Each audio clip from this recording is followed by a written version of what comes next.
মুহাম্মদ রাসূলুল্লাহ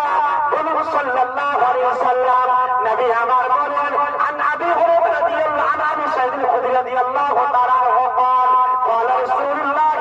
صلى الله عليه وسلم فاتقوا الدنيا واتقوا النساء فإن أول فتنة بني إسرائيل كانت في النساء আল্লাহ নবী বললেন হে পৃথিবীর মানুষেরা তোমরা শোনো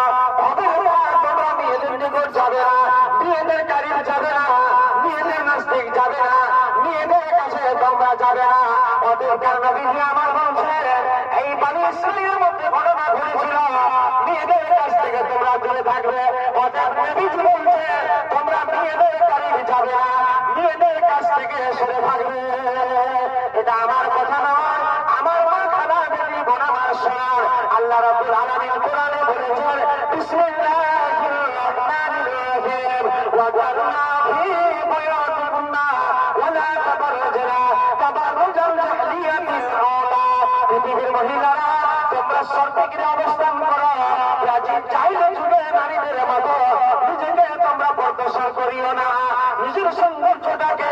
অপর পুরুষের সামনে বাইরে রাখাবে না অপর পুরুষের সামনে তুমি খরচ করবে না কারণ আল্লাহ আপনাকে একজন নারী বানিয়েছে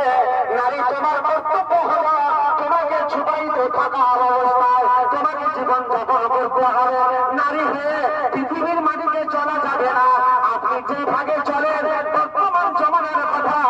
আমার মা খালা দেখি বোন আমার শোনান আমার নবী বললেন ওরে নারীরা যে অবস্থায় তোমরা চলাফেরা করো শয়তান তোমাদের সব প্রকাশ করে দেয় আল্লাহর নবী হাদিসের বাতায় বিশ্ব নবীজি বলছেন আল-মারাতু আওরাতুন ফাইদা খালাতাবা শয়তান আল্লাহর নবী বলেন কোন মহিলা যখন বাড়ি থেকে বাইর হয় যেই মা বোনটা বাড়ি থেকে বাইর হয় যে মা বোনদের শরীরে বোরখা নাই জামা নাই কাপড় নাই এরকম আজকে আমার মা বোনেরা বাড়ি থেকে বাইর হয় ইবলিসের কাজ হলো সেই মহিলার সৌন্দর্যটাকে মানুষের সামনে প্রকাশ করে দেওয়া এই বর্তমান জমানার কথা মেয়েরা যদি ছুপাইত থাকে নারী যদি গোপনে থাকে সেই বস্তু যদি দেখা না যায় এই দুনিয়ার বাড়িতে